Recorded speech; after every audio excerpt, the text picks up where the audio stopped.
All right, welcome to the Business Spotlight series. My name is Steve Chiama. I'm the franchise owner for Action Coach in Fairfax, Virginia, and I'm your host today of the Business Spotlight podcast. So today I have the pleasure to introduce Thomas Rogers, the co-founder and president of MetaCTF, as my guest.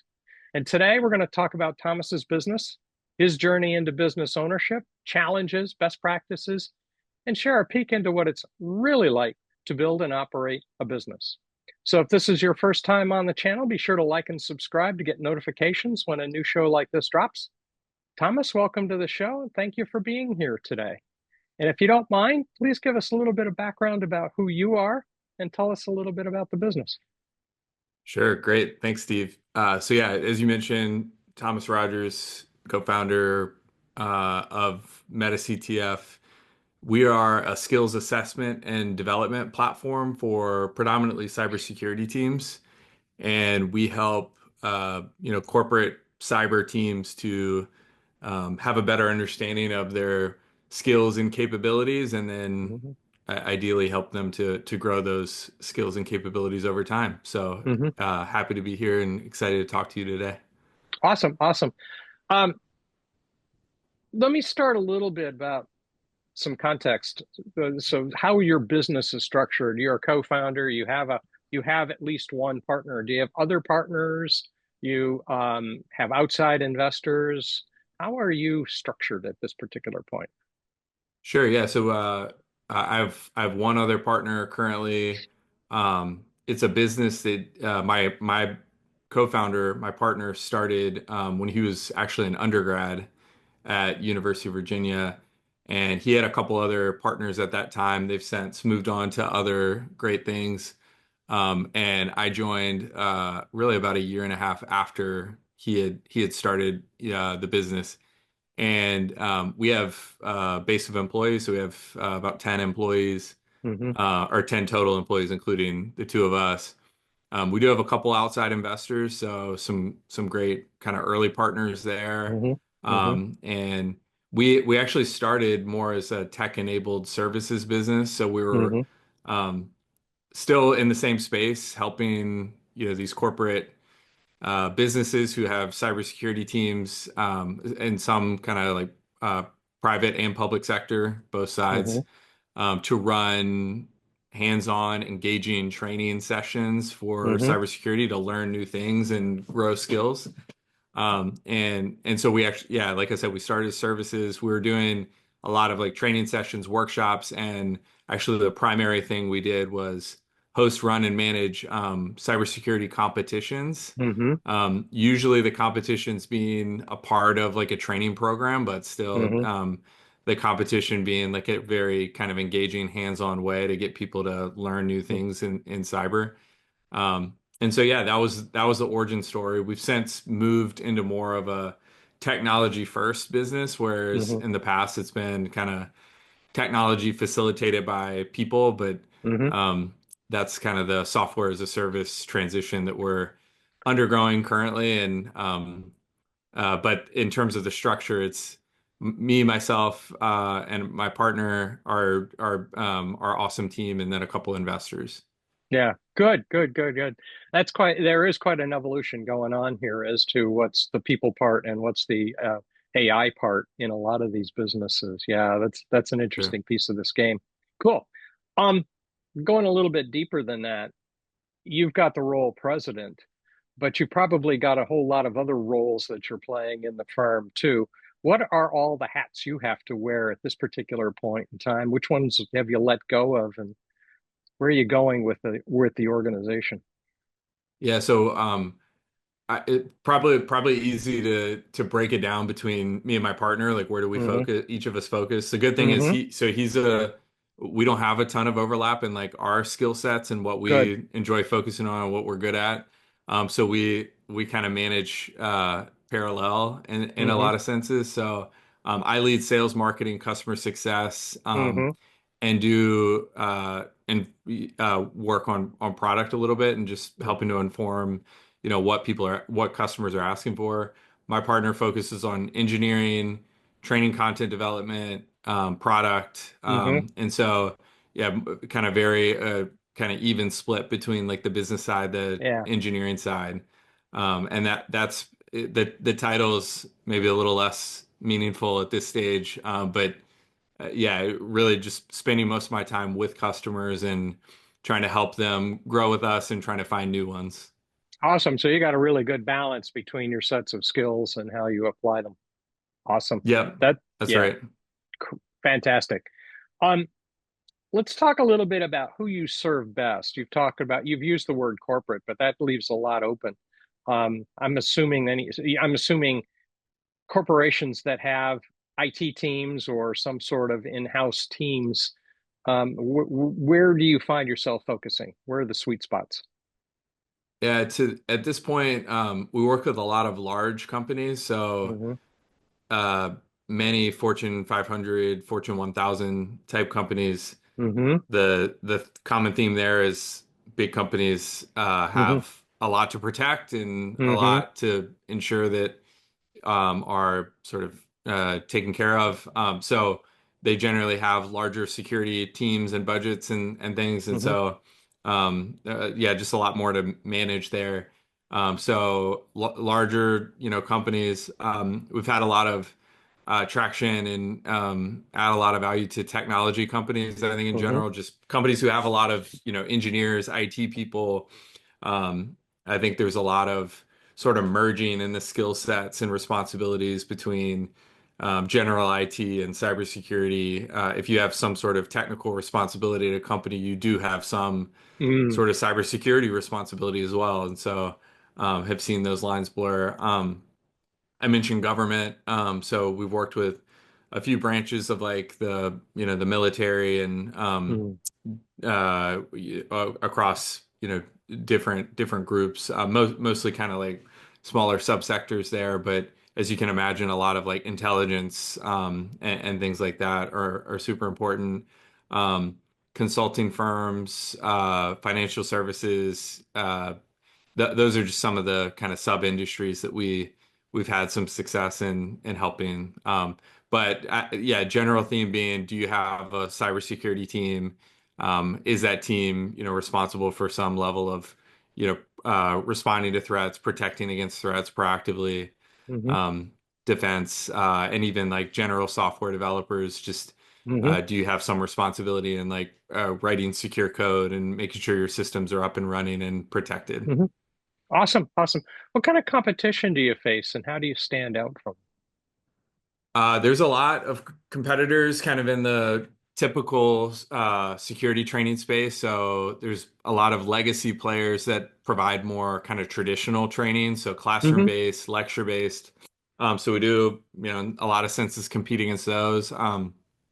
Then there's more emerging like digital first Hmm. type companies, and some of those are even just like the ones that provide like the virtual courses and things that people can take. I think a lot of corporate learning platforms have those kind of integrated Hmm. into their learning management or learning experience systems. And so, yeah, obviously, kind of competing against those as well. And then there are some that are kind of similar to us. There are a lot of companies that have kind of corporate cyber ranges where companies can run through simulations Hmm. and try and simulate attacks and say, are we prepared? Are we resilient? I'd say Hmm. one of the things that we've seen and observed that we try and be different on is our training content is pretty bite-sized, um, and so with that meaning a user can log in and if they want to learn a new skill or try something new, they can accomplish a lot in our platform in a short period of time, Hmm. which is good because a lot of these people are very busy and they don't have a lot of Oh, time right. to devote to stuff like that. So, yeah, we try and make the experience so that users can jump in and get a lot done. And the way we do that is uh, the scenario based and kind of hands-on training that we provide is like, here's a website, it's vulnerable in some way. Can you figure out a way Hmm. to exploit it? In doing so, you learn how to protect against that vulnerability. But we do a lot of our scenarios are like a single website. So you just, Hmm. go into the source code and sort of review like what's going on with this web page. Um, Whereas some of the other competitors might give you like a network of, hundreds of, websites or applications, and you have to, as a team, sort of like go through the different attack vectors there. And as you might imagine, it's much more involved, might take more time. Hmm. So we kind of take a more bite-sized approach with that. Oh, good, good, good. Okay. Let's change direction a little bit. Why did you decide to go into business yourself instead of going down a corporate path? So I've done the corporate path thing. So I was in after undergrad, I worked in finance for about 6 or 6.5 years. And the last stop in finance, I was working for a large private equity firm investing Mm, in B2B software companies. hmm. I was on their credit investing team, and we were really doing like growth debt or like venture Hmm. debt, where we were investing in a lot of companies where maybe they'd never taken outside capital before, or Hmm. they were considering like us versus like a Series C fundraise. Hmm. But we got to meet with a lot of entrepreneurs, and Hmm. my dad has been a small business owner since actually for coming up on 50 years. Hmm. And I think I always kind of had like an entrepreneurial bug, Hmm. and yeah, kind of interested in that. So I did go to grad school after the finance stint, and in grad school made kind of an effort to make sure to try something startup wise. There was a lot of good programming. I went to Darden to get my MBA, and while I was at Darden, there was a lot of really great startup resources. Hmm. So I just sort of was like, I'm gonna do this. I'm gonna try this. I met my co-founder then, and he actually already had a business. So I sort of scrapped the ideas that I had, and he asked me to just help him out. And again, I think it really helped. I think for a lot of the people that are interested in, starting a technology business and maybe don't know where to start, finding people that have interesting ideas that you kind of click with, and maybe that you bring something different to the table. Hmm. You might feel the urge to work on ideas that you're interested in, and I think the hardest part about startups is like finding anything that works at all. Hmm. And my co-founder already had something that was like kind of working a little bit, so it was really interesting to join in that Hmm. way. And what I did from that was just dive into like, learning about the space, and Hmm. it was very. I had a lot of fun, like just immersing myself in cybersecurity for the first time. I didn't have a Hmm. background in it. This was Hmm. 5 years ago now, so Hmm. it's been a kind of, or I guess 4.5 years. Um, and and so I just talked to everyone in my network, and anyone who would talk to me about cybersecurity, like what's the value we're providing. How do we, how do you think about what we're doing? Just all Hmm. the dumb questions, and I learned so much in that way. And it really like got me excited about what we were doing. Hmm. And I still feel that way. So that's how I got into it. My co-founder really like chose the initial path, and we've sort of iterated, and we're still iterating. Like we're still figuring out Hmm. what the long-term sustainable, scalable solution is going to be, but we're in a space that we know well and we understand well, and we have a base of customers that like us and support us. So, can't complain too much about that. Awesome, awesome. Um, Playing with a little bit with that and with your background, you're going to understand the question exactly. What were you hoping to get out of it personally? Was this an income play or was this a long-term equity and wealth play? Uh, I don't know. I mean, I think it's more of like obviously, like you wouldn't go into a startup, I don't think, unless you have some level of interest in like owning something. And Hmm. we want to build something big. Like we want to build a big sustaining company, and Hmm. um, we have our fingerprints all over like the base of that, which is really cool. Hmm. Building something from nothing. Hmm. But I don't think it was like driven. buy that necessarily. It was more like this is really interesting to us. We have something here. I like the idea of like doing what I kind of want to do, like following my interests, following what um and yeah, like creating the value from like nothing. So like there's still like a Hmm. bit of a blank canvas, even though we Hmm. have like kind of the sketches there. And that's just like really intellectually stimulating. So yeah, part of it is like just kind of the fun and the thrill of building something, and then part of it is kind of the long term, like, hey, this is if we're able to be successful at what we want to do, there's a lot of um, a lot of things that we can go and put into it that's going to create ownership, value for our ownership. So yeah, I think you have to have both though. Yeah, very good. Yeah, I think you do as well. It's a combination of things there. Yeah, good. Along this path, what would you say has been the most memorable hurdle you guys have crossed so far? I think getting to the software product. Hmm. So Hmm. we did launch that in earnest about 6 months ago, so in Good. May. Hmm. And yeah, like I said, we started tech-enabled services. We were serving a lot of large companies, Fortune 50, Fortune Hmm. 10 companies, and that was great. And we were signing, annual contracts, but even still, it was like, hey, let's do this once a year. We'll Hmm. do one session a year, or maybe even sometimes we'd get them to do like quarterly sessions or training sessions or something. But it always felt like there was more, and there was a different application of like what we were providing and building. And yeah, it's been kind of on our roadmap for a couple, or had been on our roadmap for really like a couple years.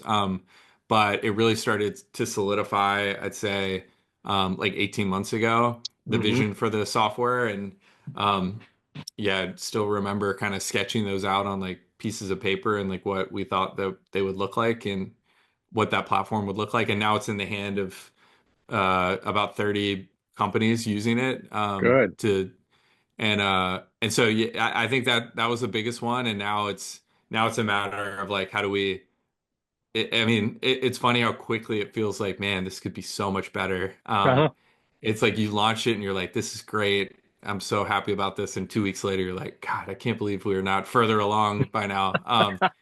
And but yeah, so that's been the biggest thing, and it still feels like the biggest thing, so there's still a Hmm. lot to do there. Cool, cool. That kind of folds into the next question was what do you see the future in the future over the next 5 or 10 years? Where do you guys want to take it? Yeah, there's a lot more we can do, a lot more problems we can solve for our customers. Hmm. And I think just sort of creating like a cohesive experience for them on that front, Hmm. of what we really want to be, and what the kind of the vision we see is helping these corporate teams have visibility over their capabilities. Hmm. So have a really strong understanding of this is what my team is, this is where we are, this is where we're strong, this is where we have gaps, and this is how we know when it's time to hire someone. This is how we know Good. what role to hire, when. This is how we know how to staff projects. So kind of Hmm. becoming more embedded in like the daily workflows of these Hmm. companies, in addition to adding the value that we've had before. But I think it'll just be a continuation of that, and um, that's going to be the ticket for us is just yeah, creating that more sort of deeper experience for the customers. What do you see as main challenges in accomplishing that? It is going to require, in some cases, like changing the way these companies work. Hmm. We have a lot of companies that we work with and partners that want to do things the way that we're sort of envisioning here, where um, capabilities data is sort of centered to like how we make decisions. Um, and I do think AI is going to make it a lot easier for the making sense of the data and like creating pushing that data down the right channels at the right time so that Hmm. it's available to make those decisions. Hmm. But there's going to be some like re-education in the market and a Yeah. lot of, I guess, to like kind of make it clear like what the status quo is in a lot of Hmm. places is a lot of companies are just like managing teams and employees based on intuition. Like anecdotally, I know this person is good because I heard good things after this project or something. And Hmm. there's performance review data, there's you know, project performance, um, there's like kind of general feedback that's like sort of floating out there. There's like certifications and things that employees go throughout the normal course of business. um, it is, in my opinion, missing a sort of live data feed on what are the like really strengths and gaps in terms of like an employee. And I think cybersecurity is kind of unique in that perspective because some of that skills and capabilities data can be kind of binary. It's like Hmm. you are strong at something or not. Hmm. And a specific task or a specific tool or technology. And so trying to quantify that obviously is like a piece of it. Hmm. But then delivering that data in a way that's usable for Yeah. managers, Yeah. Yeah. um, in addition to the performance review and all the other stuff. But yeah, providing that like quantifiable data point to make better, more decisions, I think is it's going to be a challenge to get some InfoSec leaders to work that way. Yeah. Yeah. I agree. I agree. Kind of you guys have a relatively short timeline on your business, but if you were going to, knowing what you know now, if you were going to start the business over again, are there any lessons you've learned along the way that you would try to avoid? Um, I think obviously I would have loved to have gotten to the software faster. Huh? But I think there's a lot of value to be learned in like delivering services to customers. Like we got to know them very well. We Yeah. developed very deep, like hands-on relationships with a lot of Yeah. our customers. In some cases, like friendships. Like I Yeah. text with a lot of our customers and become pretty close with them. Um, so yeah, I mean, I think always, and especially like in the age of AI now, like you can ship software products so much faster than you could even like a few years ago. So I do wish we would have been able to get to that faster, but I don't know if it's like a lesson, but it's also like a silver lining. Like I think there was a lot of value in developing services relationships with the customers we have. Yeah. I sometimes think that you can push the software too fast. If you don't have hands-on experience with the customer and their needs and why they need them, whatever it is that that need is, it's really hard to have a really good software product that addresses those needs until you've been there, until you've had feet on the ground and dirty hands and figured out exactly what it is they're solving. Why do they need this solved? Really, it's so. I think you probably have taken a good path. That's good. That's good. This has been good so far. Um, Before we wrap up, let's hit a few rapid fire questions and see what kind of fun we can have with those. You ready? I'm ready. All right. What's been the key to success so far for you guys? Service. So customer Mm-hmm. service. I Mm-hmm. support and just doing a good job, I think, for Mm-hmm. for companies. I think there's a lot to be said for just somebody buys something from you and you deliver what you say you're going to deliver and support and are nice to work with. I think that's been the strength so far. Yeah, I think that's a good one, actually. If you and I were having coffee in a coffee shop someplace and somebody walked in talking to his friend about a business he was starting up, what's one piece of advice you would give him at this point? Um, let's see. I think a couple things, and actually this kind of goes back to like things you would do differently because I did remember another one. Um, Invest in marketing earlier than you think, and Mm, I think a lot of people think of marketing as like soft. Marketing is so important. Like, and I heard I forget who said this, but for an early stage startup, invest in demand gen until you have too much. Mm, I think just like the more people who know who you are and the bigger you can seem as a company, and there's that's never going to be a bad thing. hmm So, it may seem, like marketing is like, oh, how are we going to measure like if that is good or not? I think there's always value in marketing, and so do that earlier than you think. And then I think the other thing is just like choose the people you work with and like work with wisely and work with people that you like enjoy spending time with because you're gonna have to like talk to these people all the time, spend hours and hours working together. My dad, like I said, has owned a business for 50 years. He's got two employees that have been with him for like 45 years. It's just like people he enjoys spending time with. mm, And that's I think underrated. You can get like wrapped up in like what someone's resume is or yeah, exciting things, but you can't replace enjoying the people you work with. yeah, I agree with that. And I think that marketing advice is stellar, actually, to be honest with you. I don't think you can market enough. Um, Yep. yeah, we can talk more deeply about that some other time, but yeah, I think that's a stellar piece of advice. What's one book you're reading now or have read recently that's had real impact on how you guys drive your business?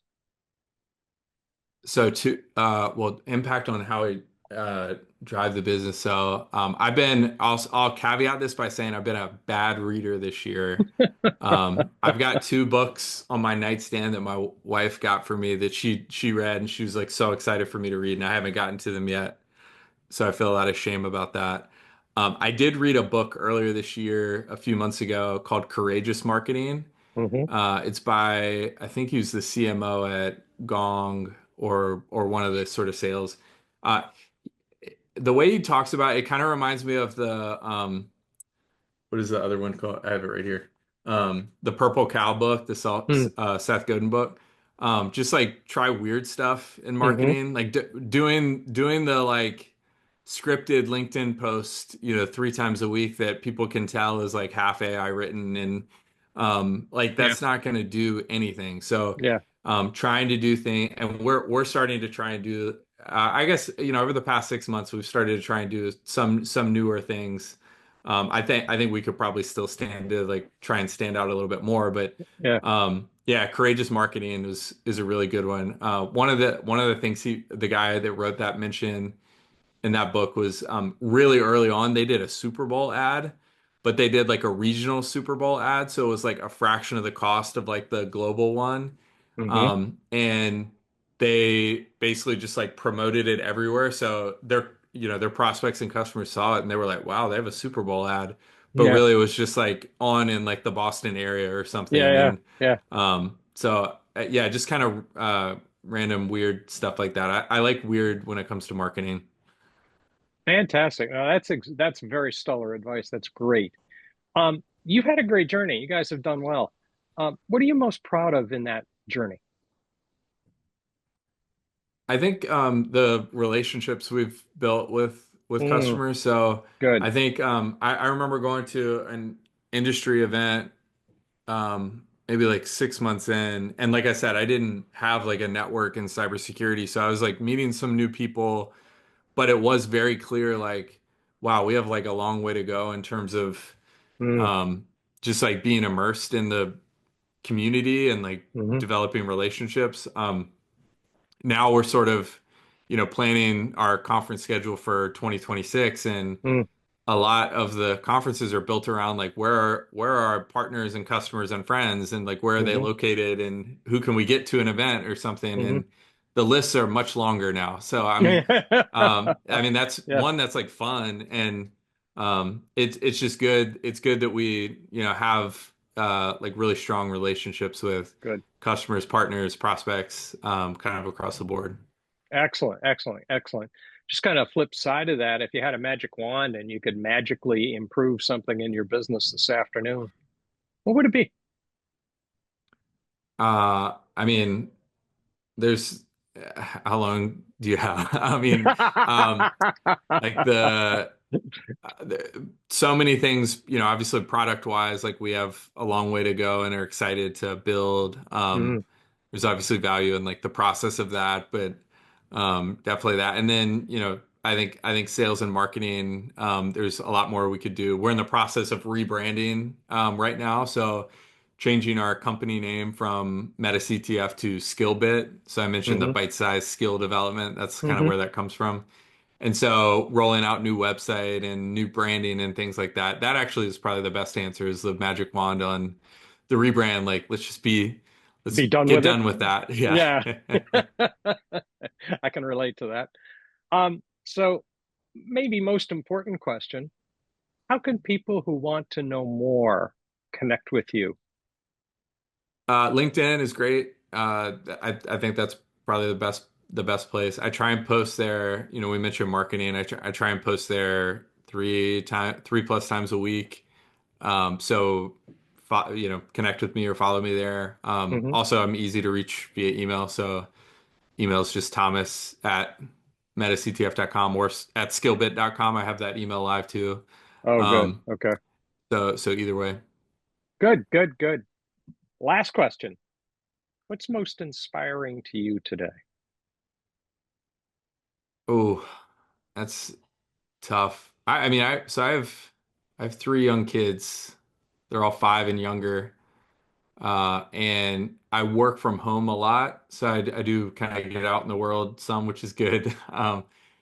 But I have so much respect for the work that my wife does. She's home with the kids now. Two of them are in school, at least part of the day, and then we have a 1-year old. But yeah, I have so much respect for the work that she does to kind of run our lives and enable me to feel comfortable with the career path that I've taken. So yeah, having young kids is the most rewarding thing, and it's also hard in a lot of ways. So yeah, I just have so much respect and am constantly inspired by my wife. Fantastic, fantastic. This has been a great conversation. You've shared a lot of good stuff. That marketing, those marketing notes, I think in particular, are the absolute right things to be thinking about. That's really good. Um, I encourage everybody who's watching to save the show and come back because there are some really good nuggets in here. Thomas really did a good job here. So don't forget to like and subscribe to the channel so that you can get notifications every time we drop a conversation like this. Thank you to everyone who joined us today, and especially thank you to you, Thomas, for sharing all that you've shared. There's some really good, like I said, there are some really good nuggets here, and I think somebody who listened through all of them has some good insights as to what it takes to make it go. So thank you very much. Thanks, Steve.